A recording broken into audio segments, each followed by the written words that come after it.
Hi everyone, my name is Aarti and my channel name is Physics with Aarti. In this channel I teach you physics which is related to class 9, 10, 11, 12, BSc and MSc again and again. If you like my channel, if you like my voice, if you like physics के note, then please subscribe my channel and share it with the friend.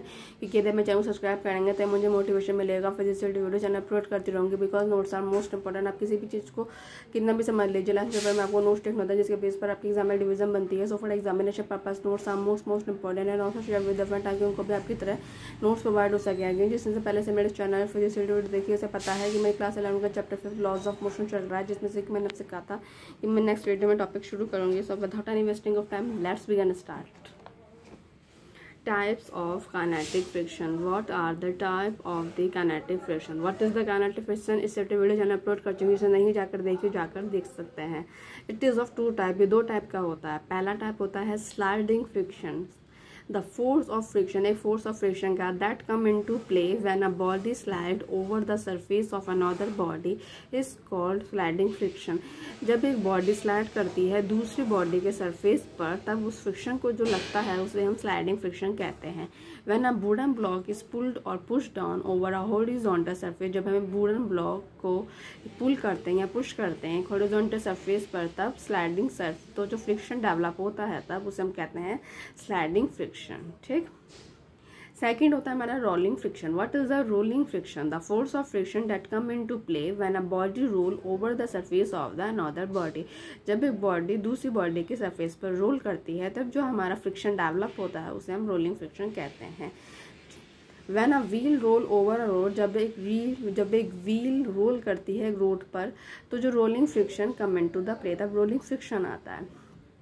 For the same magnitude of the normal friction, rolling friction is always much smaller than the sliding friction. Rolling friction हमेशा कम होता है sliding friction से, जबकि उनका जो magnitude होता है, जो R की वैल्यू होती है वो सेम होती है दोनों के लिए, तब भी रोलिंग फ्रिक्शन कम होता है स्लाइडिंग फ्रिक्शन से. अब जब हमने सबके लॉस पढ़े हैं, इससे पहले वाले वीडियो मैंने सारी फ्रिक्शन के लॉ पढ़ाए, जिसे नहीं देखा वो जाकर देख सकते हैं.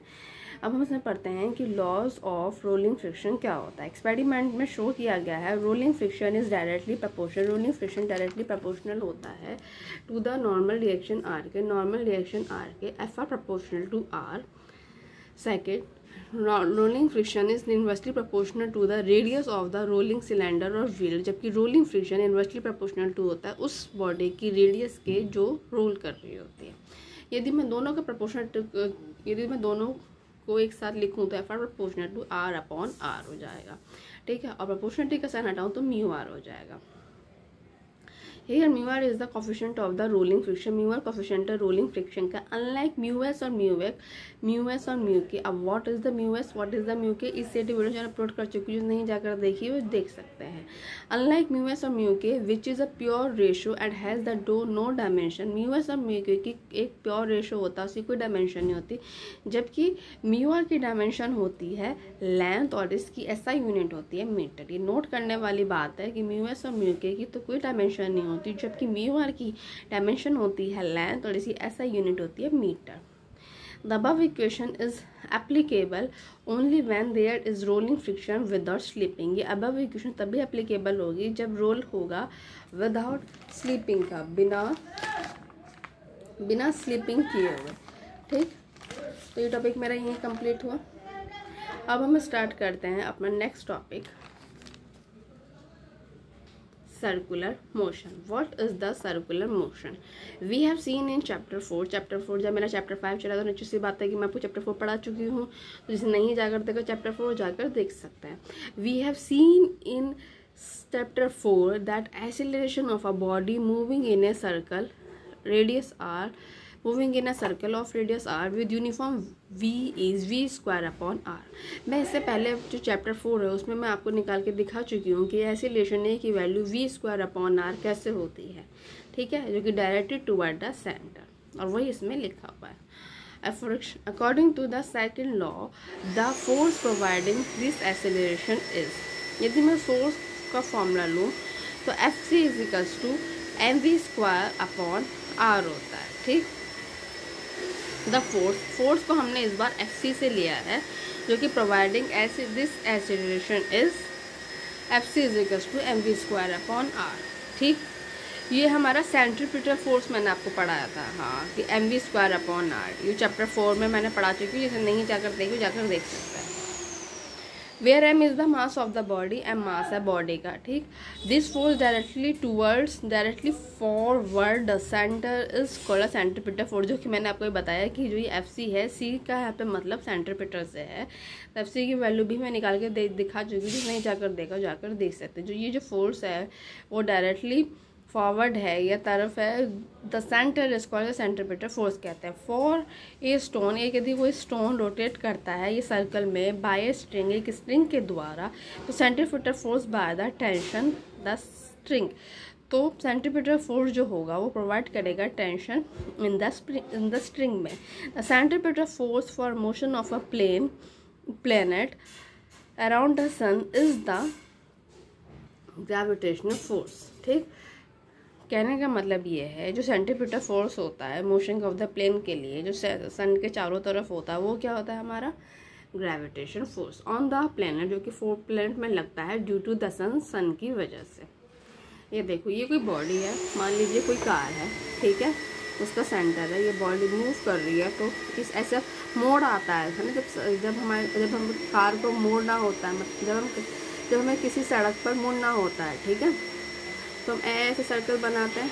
ये हमारा सेंटर हुआ, ये हमारी डायरेक्शन हुई r। ये देखिए ऑब्जेक्ट है जिसकी स्पीड v हुई, इसमें एक्सीलरेशन लगेगा, क्योंकि एक सर्कल के एक तरीके से सर्कल ही जब हम ऐसे कार जब ऐसे जाती है और फिर ऐसे करती है तो वो हाफ सर्कल तय करती है, तो उसमें सेंटीमीटर एक्सीलरेशन होगा a, और इस a की वैल्यू होगी v² अपॉन r। इससे डिफरेंशियल अपलोड कर चुकी हूँ, ठीक। चैप्टर 4 में है, जो कि आप जाकर देख सकते हैं। ये एक कार है जिसका नॉर्मल रिएक्शन ऊपर की तरफ लगेगा, फोर्स है, उसका जो वेट है mg नीचे की तरफ लगेगा। ये रहा मेरा A।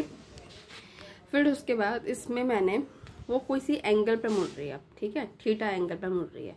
उसके दो होंगे, n के 2 कंपोनेंट होंगे। देखो n इस तरफ लग रहा है, n के 2 कंपोनेंट होंगे, वर्टिकल एक horizontal.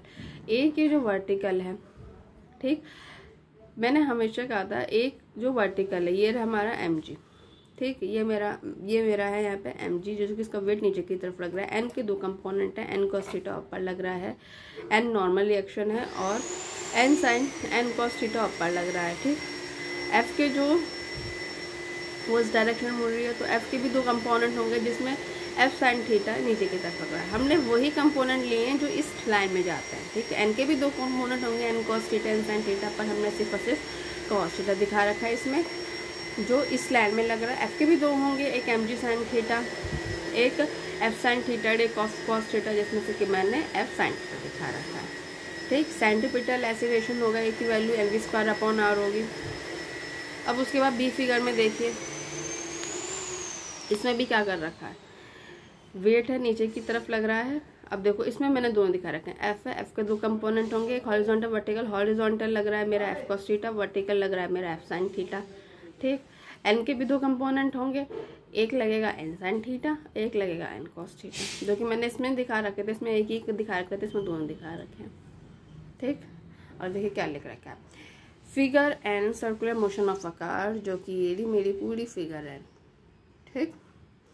Figure and circular motion of a car on a level road, level road इसे कहते हैं, जो है स्ट्रेट हुआ, एंड अ बैंक रोड, ये बैंक, मतलब कोई एंगल बना रही है। लेवल में तो कोई एंगल नहीं बन रहा, एकदम फ्लैट है। बैंक में बन रहा है एंगल थीटा, ठीक। For a car taking a circular turn, मैंने जैसे आपसे कहा था, जब कार मुड़ रही है एक सर्कुलर टर्न पर और हॉरिजॉन्टल रोड में, तो centimetre force is the force of the friction. Centimetre force एक फोर्स है फ्रिक्शन का। The circular motion of a car on a flat and a bank road give interesting application of the law of motion. ये circular motion of car का है, जो कि flat में है, और जो कि बैंक रोड में है, वो एक इंटरेस्ट एप्लीकेशन देती है of the law of the motion का, ठीक। अब उसके बाद आता है कि motion of a car on a level road में क्या आता है। Three force act on the car, 3 force लगते हैं कार में। देखो एन है, अब मैं इसमें कहूँगी ये लेवल रोड, ये भी देखिए ए के 2 डायग्राम, एक ये, ठीक। डायग्राम से आपको क्या दिखा था, weight of the car mg, जिस पे कौन सा फोर्स वेट जो उसका वो नीचे लग रहा है mg, नॉर्मल रिएक्शन भी दिखाई मैंने आपको n, and frictional force f। ये जो हमारा f था वो क्या था, फ्रिक्शनल फोर्स का था। As there is no acceleration, क्योंकि जब उसमें कोई एंगल ही नहीं होगा, वो लेवल रोड हो गया, हमारे लेवल रोड की बात चल रही है, तो n minus M G is equals to 0 होगा। देखिए कैसे, n ऊपर mg बराबर, n और mg बराबर होंगे, है ना, क्योंकि वो एक ही डायरेक्शन में लग रहे हैं, एक ही लाइन में लग रहे हैं। तो यदि मैं n equal to M G लिखूँ, है ना, अगर मैं यहाँ से उल्टा बोलूँ n equal to M G लिखूँ, तो मैं ऐसे लिख सकती हूँ ना n minus M G is equal to 0। ठीक, ये मेरी क्वेश्चन 2 हो गई। The centimetre force required for circular motion is always is along the surface of the road. Centimetre force लगता है जो सर्कुलर मोशन पे, वो हमेशा लॉन्ग लगता है सरफेस ऑफ द रोड में, and is provided by the component of the contact force. और ये जो प्रोवाइड होता है component of the contact force का होता है, जो कि रोड और कार के टायरों के बीच लगता है अलोंग द सरफेस पर। This by definition is the frictional force, क्योंकि मैंने आपको पहले बताया था कि फ्रिक्शनल फोर्स एक कंपोनेंट होता है कॉन्टैक्ट फोर्स का। स्टेटिक वर्जन अपलोड कर चुकी हूँ, जिसे नहीं जाकर देख सकते हैं। Note that it is a static friction. Static friction होता है डेट प्रोवाइड सेंटीमीटर एक्सीलरेशन, जो कि सेंटीमीटर एक्सीलरेशन प्रोवाइड करता है। Static friction opposite the impending motion. Static friction विरोध करता है इम्पेंडिंग मोशन का ऑफ द कार का, जो कि moving away from the circle, जो कि सर्कल से दूर होता है। ठीक है, using equation A and equation 1 we get the result. ठीक, देखो हमने भी पढ़ा था F is equals to mv² upon r। ठीक, और F जो होता है वो छोटा होता है या बराबर होता है म्यू एस एन के। ठीक, ये हमारी इक्वेशन नंबर 1 ये। ठीक, फिर यहाँ से हम जब v² की वैल्यू निकालेंगे तो mu S R N upon M हो जाएगा, और यहाँ से R M G is equals to N होता है। एन भी एक तरीके से एफ, देखो एफ इजिकल्स टू एम में होता है तो N is equals to M G होता है। एन भी हमारा एक फोर्स होता है, तो म्यू एस आर जी हो जाएगा, which is independent of the mass of the car, जो कि इंडिपेंडेंट होता है मास ऑफ द कार में। This shows that the for a given value of mu S and R G there is the maximum speed of a circular motion of the car possible. कि दिए हुए value M S mu S और R की value constant होगी, एक maximum speed होगी car की, वो पॉसिबल होगी जब V max is equals to proportional to mu S R. देखो वी अंडर यहाँ गया म्यू एस आर जी। ठीक, third equation, motion of a car on a bank road. देखो बैंक रोड के लिए मैं ये दो लूंगी, बी के लिए डायग्राम दो। We can reduce the contribution of friction to the circular motion of the car if the road is bent, जो कि मैंने फिगर एनपी से दिखाया था। Since there is no acceleration, कोई भी एक्सीलरेशन नहीं लगता है वर्टिकल डायरेक्शन में, तो the net force along this direction must be 0. n cos theta is equals to mg plus f sin theta। ये डायग्राम देखो, एक ही लाइन में लग रहे हैं, तो n cos theta किसके बराबर है, f sin theta प्लस के mg, वही लिखा है। Question number 4, the centripetal force is provided by the horizontal component of n and f. n sin theta plus f cos theta is equals to mv square r. n sin theta plus f cos theta, देखो n sin theta n cos theta is equals to n cos theta equal to N sine, ये तो हमने बता दिया आपको, N sine theta plus F cos theta is equals to M V square upon R. देखिए M V square upon R कहाँ लिखा है हमारा, ये अगर हमारा ए है तो यदि मैं एम इसकी मल्टीप्लाई एफ में करूँगी तो ये एफ हो जाएगा, तो ये M V square upon R आ गया, जो कि ये लग गया। और ये हुआ हमारा N sine theta plus F cos theta के, N sine theta plus F cos theta. देखो ये भी एक डायरेक्शन में, इसी डायरेक्शन में N sine theta plus F cos theta जिस डायरेक्शन में लग रहा है, इन दोनों को प्लस कर दूं तो ये किसकी डायरेक्शन बराबर है, एफ वी स्क्वायर, क्योंकि यहाँ पे ये दोनों फोर्स है, एन भी फोर्स है एफ भी फोर्स है, और ए एक्सीलरेशन है, और इसके यदि मैं मल्टीप्लाई एम से कर दूं तो ये भी फोर्स हो जाएगा, तो M V square R equal to F cos theta plus K N sine theta. कुल मिला के मैं दो इक्वेशन बनाई, पहली इक्वेशन है N cos theta equal to F sine theta plus K M G, जो कि एक डायरेक्शन में, जो कि ये रही मेरी इक्वेशन नंबर 4। फिर मैंने एक इक्वेशन और बनाई जो एन साइन थीटा प्लस के एफ कॉस थीटा, और इसमें मैंने एम की मल्टीप्लाई की ताकि फोर्स में कन्वर्ट हो जाता है, M V square R is equals to F cos theta plus K N sine theta. ये मेरी इक्वेशन नंबर 5। ठीक, बट एफ छोटा है और बराबर है म्यू एस एन के, और चूँकि बराबर है तो मैं बराबर वाले ले रही हूँ म्यू एस एन के। ठीक, इक्वेशन 4 और 5 में मैंने एफ़ की वैल्यू रख दी, एफ़ की वैल्यू रखी मैंने म्यू एस एन की। देखो ये रही मेरी 4, एफ़ की वैल्यू रखी मैंने, और ये रही मेरी 5, मैंने इसमें एफ़ की वैल्यू रखी, तो मेरा ये आ गया 6 और 7 इक्वेशन मुझे मिल गई। अब मैंने इक्वेशन 6 से एन की वैल्यू निकाली, तो मेरी M G cos theta minus की म्यू एस साइन थीटा है। इस एन की वैल्यू को मैंने क्वेश्चन नंबर 7 पर रखा, तो मेरी वी एस की वैल्यू देखिए क्या आई, under root R G mu S plus के tan theta upon 1 minus mu S tan theta. और यदि मैं comparing this with equation 3, we see that maximum possible speed of a car on a bank road is greater than the flat road. जो maximum possible speed होती है car की bank road में ज़्यादा होती है फ्लैट रोड में। देखो ये मेरी क्वेश्चन 8 निकली किसके लिए, बैंक रोड के लिए, और क्वेश्चन नंबर 3 जो मेरी निकली ये मेरी लेवल रोड की थी।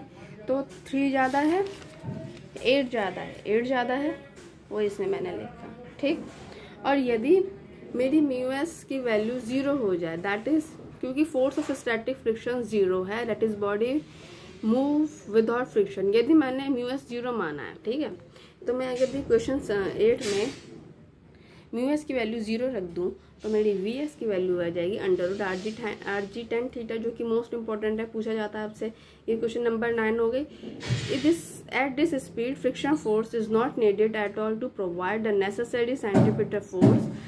इसलिए जो स्पीड होती है फ्रिक्शन फोर्स की is not needed at all to provide a necessary centimetre force. Driving at this speed and the bank road will cause little wear and tear of the tyre. जो drive होती है speed में वो bank road पे will cause little tyre wear and tear, tyre की टूट फूट कहते हैं जैसे हिंदी में। तो the same equation also tells you that for V बड़ा है वी नॉट से, friction force will be up the slope and that of car be parked only if mu s is a tan theta।